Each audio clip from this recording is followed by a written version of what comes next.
काम को पेश करते हुए लोगों को मदऊ करें। तो मैं इस हिसाब से जो है सीधे साधे अंदाज़ में कोशिश करता हूँ कि आपको पुकारूँ और आप लोग इस चीज़ को कबूल करें और अपनी अपनी तख्लीक़ात सामने रखें। तो मैं सबसे पहले जो है मेरे प्यारे रफ़ीक़, प्यारे दोस्त, मेरे साथी आली जनाब सहीमुद्दीन साहब से दरख्वास्त करता हूँ कि वो अपनी तख्लीक़ को पेश करें। सहीमुद्दीन साहब का मामला ये है कि आप एक लेक्चरर हैं, इसके अलावा शोबे Urdu university doctor Baba Saheb Ambedkar Marathwada university में आप जो है पीएचडी के रिसर्च स्कॉलर हैं। अब इंशाल्लाह जल्दी आपका वाइवा होगा और आप डॉक्टर की जो है पदवी से फैज़याब होंगे। इंशाल्लाह आपको डॉक्टर सहीमुद्दीन पुकारा जाएगा। मैं दरख्वास्त कर रहा हूँ सहीम साहब से। सहीम साहब के कई तख्लीक़ात जो है मंज़र आम पर आ चुकी हैं, आप उर्दू दुनिया में भी छप चुके हैं। बड़ा रिसाला है जिसमें आपकी जो है तख्लीक़ात को और आपकी जो है तबसरों को छापा जाता है। आपके कुल जहाँ तक कि मेरे इल्म में है 22 अफ़साने हैं जो अभी तक के जो है लोगों ने सुने हैं, लोगों की समाअतों से गुज़रे हैं। इसके अलावा आप एक अच्छे शायर भी माने जाते हैं। ये और बात है कि आपका तख़ल्लुस साइम है, जिसकी वजह से लोग मुझे जो है शायर समझने लगे हैं। तो मैं बता दूं कि मैं कोई शायर हूं नहीं, तो ये सहीम साहब का कारनामा है। तो मैं दरख्वास्त करूंगा सहीम साहब से कि वो अपनी तख्लीक़ को जो है कुर्सी पर आएँ, तशरीफ़ लाएँ और अपनी तख्लीक़ जो है पेश करें। जनाब सहीमुद्दीन साहब। जी जी। अरे हाँ,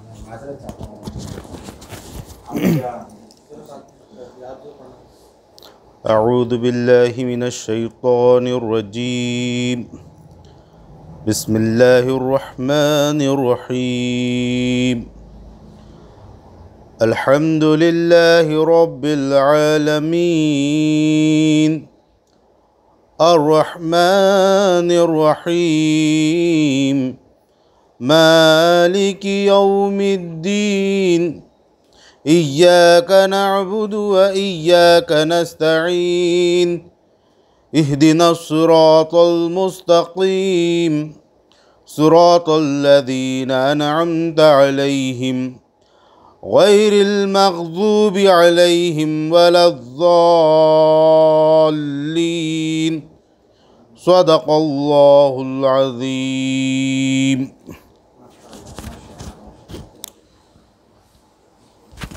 सहीम साहब, आपसे दरख्वास्त है कि स्टेज पे तशरीफ़ लाएँ और अपने जो है तख्लीक़ पेश कीजिए। बैठकर सदर जलसा जनाब यासिर साहब, नाज़िम जलसा डॉक्टर सहीमुद्दीन साहिम साहब और मेरे दोस्त अहबाब तमाम, अस्सलामु अलैकुम। मैं सदर साहब की इजाज़त से अपना अफ़साना मुसाफिर इश्क पेश करने की कोशिश कर रहा हूँ। उम्मीद करता हूँ तो सुन। जब भी मुझको अपना दोस्त बशीर याद आता है तो मेरी सारी खुशियाँ दोबाला हो जाती है और साथ ही साथ एक गम की लहर दौड़ जाती है। वो दिन आज भी याद आते हैं जब मैं और बशीर दोनों एक ही जमात में ज़ेर तालीम थे और हमने अपनी सानवी तालीम एक साथ पूरी की थी। इसी वक्त मेरी उससे दोस्ती गहरी हो गई। हमने एक दूसरे को वादा किया था कि हम अपनी दोस्ती को मुल्क की अजीम दोस्ती बनाएंगे, लेकिन हर वादा मुकम्मल नहीं होता और हर रिश्ते में इतनी गहराई भी नहीं होती। बशीर इंतहाई खुश दामन, खुश मिजाज, खुश दिल था, इसलिए उसके दोस्त ज़्यादा और दुश्मन कम थे। वो हर वक्त किताबों और रिसालों से जुड़ा रहता और उसी में मगन रहता। उसे अपनी खुदी अजीज़ थी। उसकी सिफत को ये शेर बखूबी आया करता है, हम अपनी ही खुदी में मलंग है दोस्तों, आखिरत की हमें कुछ खबर भी है। दोस्त उसके जमात में बहुत बन चुके थे, फिर भी उसके मिजाज में कोई न कोई कमी थी। उस खुश असलूबी के कायल था। वो सब से मिलजुल कर रहने में एक तरह का उसे लुत्फ़ हासिल होता था, लेकिन उसे ज़्यादातर तन्हाई से मोहब्बत थी और वो हुजूम को ज़्यादा देर तक बर्दाश्त नहीं करता था। उसे खामोशी से दिली लगाव था, किसी से लड़ता और न किसी को अपने शरारतों से परेशान करता। अपने दोस्तों से थोड़ी देर बात करता, फिर अपने घर का रुख कर देता। इसका रोज़ाना का मामूल था। उसको मैंने कभी किसी मैदान में किसी खेल में शामिल होते हुए नहीं देखा था। उसे ना जाने क्यों खेलों से उकताहट सी महसूस होती थी। हाँ, मैंने उसे एक दफ़ा हाई स्कूल में गैदरिंग के मौके पर फुटबॉल के मैदान में देखा था। उसे किसी खिलाड़ी की गैर मौजूदगी के बायस गोलकीपर बनाया गया था। वो 15-20 मिनट के बाद एक हल्की सी कीक मारता था और खामोश खड़ा हो जाता। वो उसके आखिरी और शायद पहला खेल था। उसके बाद उसकी इब्तदाई तालीम का दौर ख़त्म हो गया। वो फ़ौरन अपने सानवी तालीम की जानिब मुतवज्जा हो गया और रफ्ता रफ्ता उसने मैट्रिक का इम्तिहान भी नुमाया नंबरात से कामयाब कर लिया और अब उसने FA के लिए अपने गांव से शहर का रुख किया और शहर के आर्ट्स और साइंस जूनियर कॉलेज में दाखिला लिया और अपनी इल्म की शिद्दत को बुझाने के लिए नई नई कोशिशें करने लगा। उस शहर की आबो हवा ने उसे बेहद मुतासिर किया। उन फवाने शबाब का दौर उरूज पर था जिसने उसके मिजाज में एक अजीब सी तब्दीली पैदा कर दी और वो धीरे धीरे उसके दिल के दरवाज़े में नामालूम शय ने दस्तक दी। अब उसका दिल आब होने लगा। वो अपने अंदर एक नाआशना तब्दीली को महसूस करने लगा। अब उसके दिल के बंजर बाग में बाहर आने लगी और मिजाज में तब्दीली का गहरा असर दिखाई देने लगा। उसकी एक वजह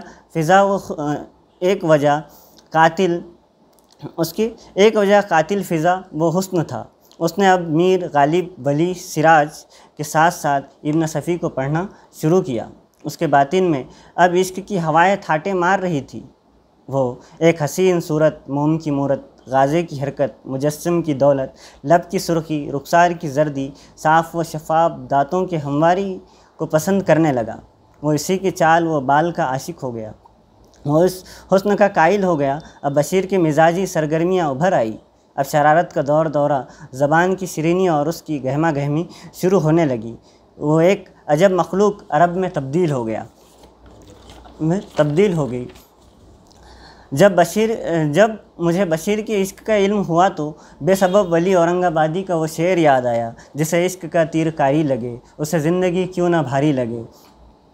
किसी ने सच ही कहा है, इश्क इंसान को क्या से क्या बना देता है। बंद आँखों में हज़ारों ख्वाब जगा देता है, इंसान को इंसान बना देता है, पत्थर को हीरा बना देता है और बाज़ मरतबा हीरे को पत्थर भी बनाता है। यही इश्क। बागो बहार में एक वाक़या ऐसा ही बयान किया गया है कि एक तरफ बादशाह को लाल से इश्क है तो दूसरी तरफ सकपरस्त सौदागर कीमती लाल का पट्टा अपने कुत्ते के गले में पहनाता है और कोई हक को हक कहने की सज़ा पाता है। इश्क होता ही ऐसा है जो मुतादाद मुश्किलों को भी जन्म देता है। बशीर को उसी इश्क से एक महदूद से लामहदूद शय बना दिया, जिससे उसका इश्क हुआ था। उसका नाम बुशरा था। वो उसे मेरी खुशी कहता था। बशीर की खुशी सचमुच में एक सुलगता हुआ महताब थी। उसके हुस्न चांदनी रात से भी ज़्यादा पुरअसरार, पुररौनक व शादाब था। काली आँखें, नीम दायरा, आबरूएं लंबी, सतवानी नाक, सुनहरे रुखसार, गुलाबी होठ, सफ़ेद हमवार दांत, बैजवी ठुड्डी, औसत कद चेहरा उसका, औसत कद कुशादा वो खुशनुमा चेहरा उसकी आबियारी करता। जब वो हंसती तो दोनों रुखसारों में हल्के से गड्ढे दिखाई देते जो उसके खूबसूरत जोबन को दोबाला कर देते। 17-18 का सन, अक्सर आसमानी रंग का पंजाबी दुपट्टा, सलवार सूट पहना होता, जैसा कि कॉलेज का यूनिफॉर्म था। बेहद सादा अंदाज, पाँव में काले कपड़े की जूती पहनी होती थी। उसके आसपास लड़कियों का हुजूम बारह होता। वह अपने सहेलियों में सबसे ज़्यादा खूबसूरत थी। उसको बहुत से लड़कों ने नोटिस किया था, जिनमें से एक मैं भी था। जब लड़के आपस में उससे मुतालिक कुछ कहते तो बशीर बात काट देता, फिर मौजू तब्दील कर देता और कभी बात ना बनती तो उसके चेहरे का रंग फख हो जाता, वो झुंझला जाता, गुस्से से उसका चेहरा सुर्ख हो जाता, वो झगड़े पर आमादा हो जाता। खुशी ने धीरे धीरे बशीर को पूरा तब्दील कर दिया। जो कल तक तन्हाई पसंद था, आज तन्हाई उसे काटने को दौड़ती थी। उसमें ज़ुबान व बयान की भी तब्दीली नहीं आई, बल्कि वो दिगेर कई तब्दीलियों से भी आरास्ता हुआ। कल तक जो शोर व गुल से किनारा कशी इख्तियार करता था, आज वो जमात का सबसे बातूनी लड़का कहलाता था। शोर व गुल, हंसी मजाक उसकी ज़िंदगी का दस्तूर बन गया था। लेकिन क्या करे, इश्क मजबूर भी करता है और मगरूर भी। अब अस्त्रा भी उसके खून में शामिल हो गई और वह एक अनजानी राह पर चल पड़ा जहाँ किसी भी मंजिल का पता नाम को न मिलता था। यह ऐसी राहें थी जो फ़र्द को बहुत दूर ले जाकर छोड़ देती थी। बशीर को भी इश्क की खुशी ने उस अनजान राह का मुसाफिर बना दिया।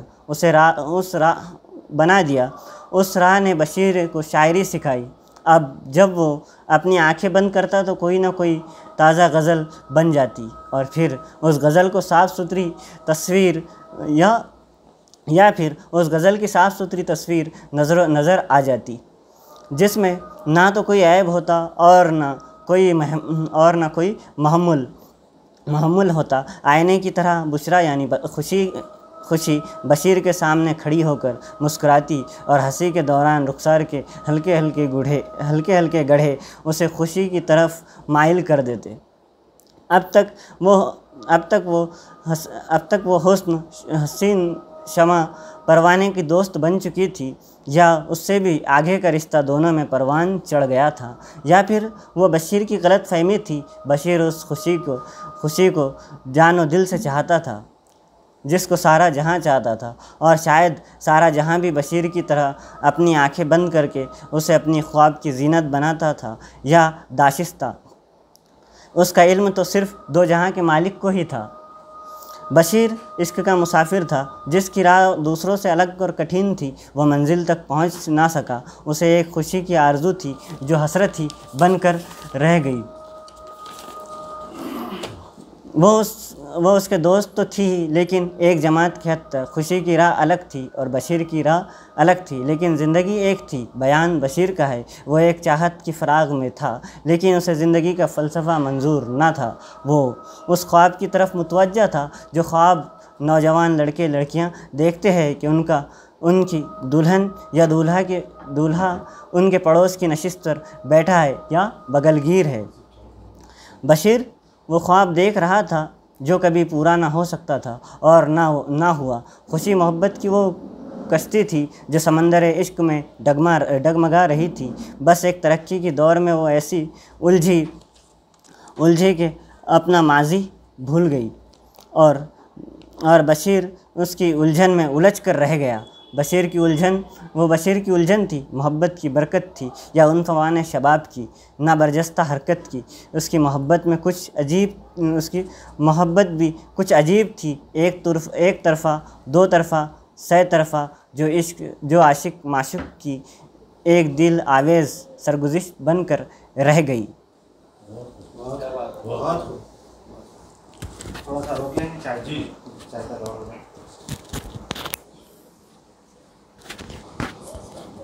जी। माशाल्लाह सहीमुद्दीन साहब की बेहतरीन अफसाने के बाद मैं दावत कलाम देता हूँ अपनी तहरीर को पेश करने के लिए, जो कि ग़ालिबन इंशाइया है। मैं सैयद फ़ारूक अहमद साहब को दावत देता हूँ कि वो अपना इंशाइया या अपनी तहरीर पेश करे। फ़ारूक अहमद साहब का मामला ये है कि आप शहर भर में अखबारात के हवाले से जाने जाते हैं। आप एक बेहतरीन सहाफ़ी हैं, बेहतरीन तख्लीक़कार हैं। अभी हाल ही में आपको महाराष्ट्र उर्दू अकादमी की जानिब से जो है आपकी किताब को जो है एज़ाज़ से नवाजा गया कि भाई आपकी किताब जो है महाराष्ट्र उर्दू अकादमी अपने तौर पर छाप रही है। ये बड़े एज़ाज़ की बात है। आपका मिजाज बहुत शगुफ्ता है, बहुत प्यारे इंसान हैं, और लेकिन आपकी तहरीरें काफ़ी तीखी और ज़ू माना होती हैं, और जो तहरीरों में मौजूद होता है वैसी शख्सियत यकीन जानिए फ़ारूक साहब की नहीं है। वो बड़े प्यारे और अच्छे इंसान हैं। मैं फ़ारूक साहब से गुजारिश करता हूं कि वो आए और अपनी तख्लीक़ पेश करें।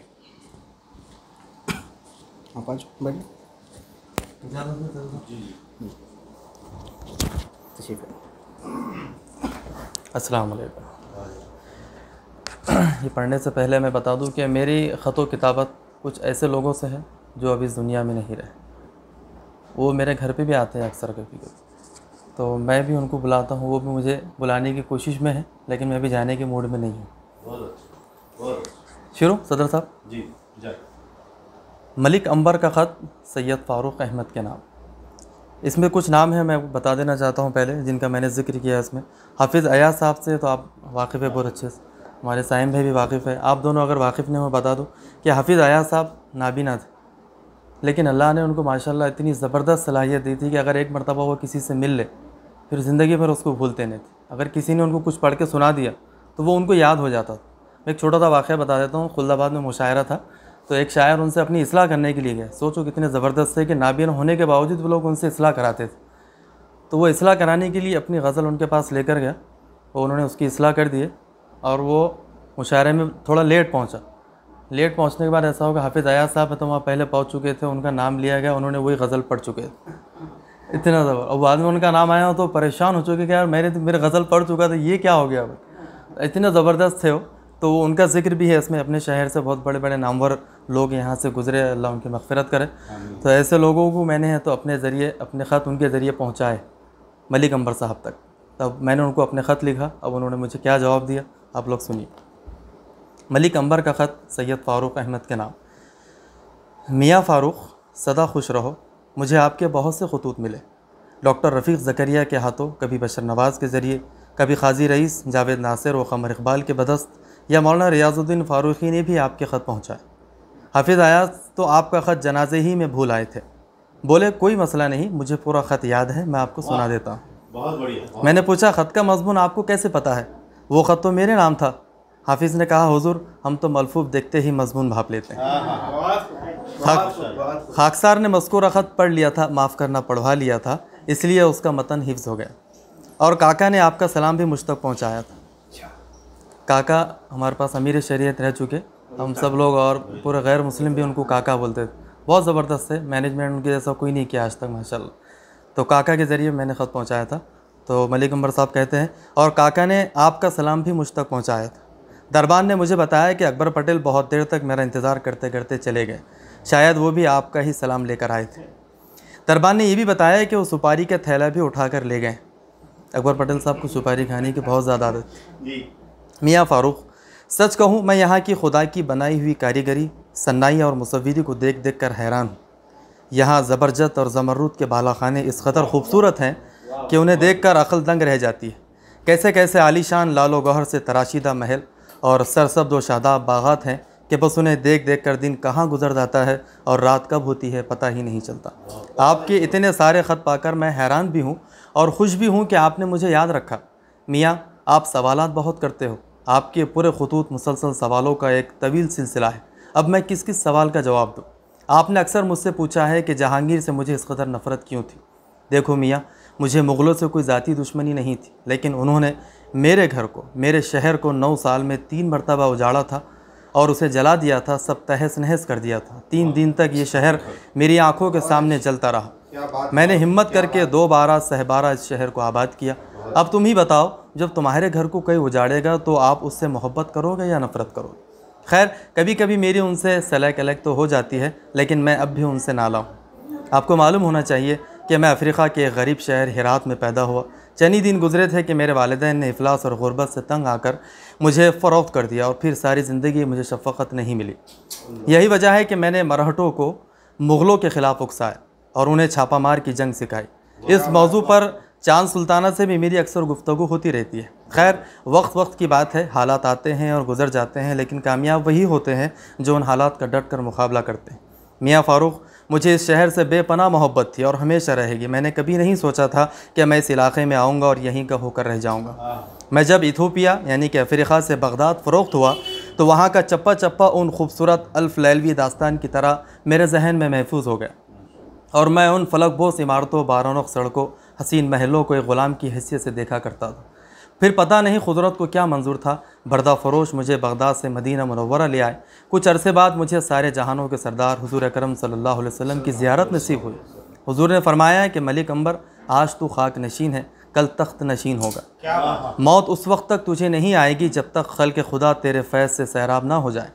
ये ख्वाब देखने के बाद मैं अपने आप में ना था, तज़ब्ज़ुब के आलम में इधर से उधर घूमा करता था और फिर खुदा का करना यह हुआ कि अहमदनगर से मुर्तज़ा निज़ाम शाह सल्तनत निज़ाम शाही के फरमारवा ने हज के दौरान मुझे देखा और ख़रीद कर अपने खिदमतगार के तौर पर अहमदनगर ले आए। मियाँ फ़ारूक, बगदाद की मिट्टी की खुशबू मैंने खड़की में महसूस की थी। मैंने खड़की की सरजमीन की झलक इस दुआ में देखी थी जो मैंने काबे के गिलाफ को पकड़ कर मांगी थी, मगर तुम्हारे शहर के बाशिंदों ने मेरे शहर को बर्बाद कर दिया है। मुझे डर है कि मेरे बनाए गए दरवाज़े, महल्लात, गलियाँ, बाज़ार और दीगर इमारतें कहीं उजड़ न जाएँ। मैंने इस शहर को तिजारती मरकज़ बनाया। बेहतरीन बाज़ार, फसीले, मसाजिद और वज़रा और उमरा के लिए खुसूसी महल्लेजात भी बनाए। मैंने इस शहर को इतना कुछ दिया कि बादशाह मेरे शहर में क़याम करने को तरजीह देते थे। आपको मालूम होना चाहिए कि औरंगज़ेब सल्लल्लाहु ने अपनी ज़िंदगी का बेशतर हिस्सा इसी शहर में गुजारा। मैंने सल्लल्लाहु इसलिए लिखा कि छोटों के लिए लिखा जाता है सल्लल्लाहु, और औरंगज़ेब छोटे थे, मलिक अंबर पहले के। तो औरंगज़ेब सल्लल्लाहु ने अपनी ज़िंदगी का बेशतर हिस्सा इसी शहर में गुजारा था। मेरे बनाए गए नौखंडा महल में ही सल्तनत आसिफिया की बुनियाद रखी गई। मेरे बाद आने वाले हर एक ने इस शहर को खूब सजाया संवारा। औरंगज़ेब ने इसको वुसअत दी और कुशादगी बख्शी तो आसिफ जहाँ ने इसकी मांग सितारों से भर दी और उसके हुस्न जमाल में चार चांद लगाए। लेकिन सल्तनत आसिफ जाही के ज़वाल के बाद किसी ने इसकी ज़रा सी भी परवाह नहीं की। खैर, औरंगज़ेब सल्लल्लाहु से कभी कभी मुलाकात हो जाया करती है क्योंकि उनके यहाँ लोगों का काफ़ी तांता बंधा रहता है। अभी कुछ दिन पहले ही डॉक्टर रफ़ीज़ ज़करिया मुझसे मिले। दरअसल वो मुझसे काफ़ी दिनों से मिलने की कोशिशों में लगे हुए थे। मैं जो ही बाला खाने से निकला तो उन्हें बाहर खड़ा हुआ पाया। वो नज़रें झुकाए शर्मसार से महसूस हो रहे थे। मैंने उनसे कहा, देखो रफ़ीक़, इधर मेरी तरफ देखो। फिर मैंने उन्हें गले लगाया और कहा कि आप ही वो मेरे हकीकी जानशीन हो जिसने औरंगज़ेब के बाद मेरे ख्वाबों को सजाने और संवारने का काम किया। मियाँ फ़ारूक, मुझे आपसे शिकायत है कि आप ज़राए अबलाग़ को इस्तेमाल करने का हुनर बखूबी जानते हो और फिर भी हमारे बारे में और हमारे किए गए कामों से मुतालिक नई नस्ल को कुछ नहीं बताते हो। एक तो वैसे भी इस नस्ल के पास अपने असलाफ़ को पढ़ने, समझने और सुनने का वक्त नहीं है और ना ही इसका फ़हम है, और इस पर आपका तगाफुल सोने पर सुहागा है। आप अखबारी दुनिया से इलेक्ट्रॉनिक मीडिया में ऐसे कूद पड़े जैसे बेखतर कूद पड़ा आतिश नमरूद में, और इस आग में कूद कर आपने ये भी साबित कर दिया कि मोमिन हो तो बेतैग भी लड़ता है सिपाही। लेकिन ये मामला वैसा नहीं है। आसा ना हो तो कलीमी है कार बेबुनियाद। इसलिए आसा अपने हाथ में रखा करो, ये फ़िरौनों को उनके अंजाम तक पहुंचाने के काम आता है। ये सब बातें और तारीख़ आप आज और आने वाली नस्लों को ज़रूर बताइए। मेरे पास भी कहाँ असला था कि मैं मुग़ल फ़ौजों का मुकाबला कर पाता। वो तो गोरिल्ला जंगों की तकनीक मेरे काम आई। दुश्मन जब ज़्यादा तादाद और ज़्यादा ताकत वाला हो तो उससे दू बदू नहीं, तकनीक के ज़रिए मुकाबला करना चाहिए। इसी तकनीक से मैंने को नाको चने चबवाए। और हाँ, आने वाली नस्लों को ये भी बताइए कि मैंने सिर्फ जंग ही तकनीक से नहीं लड़ी, कॉलम और स्ट्रक्चर तकनीक का इस्तेमाल करके भड़कल दरवाज़ा तामीर किया और ग्रेविटेशनल फोर्स तकनीक का इस्तेमाल करके नहर अंबरी को शहर के नशीब व फराज वाले इलाक़ों से और हस्ब ज़रूरत नशीब व फराज पैदा करके दूर दराज के इलाक़ों तक पहुँचाया।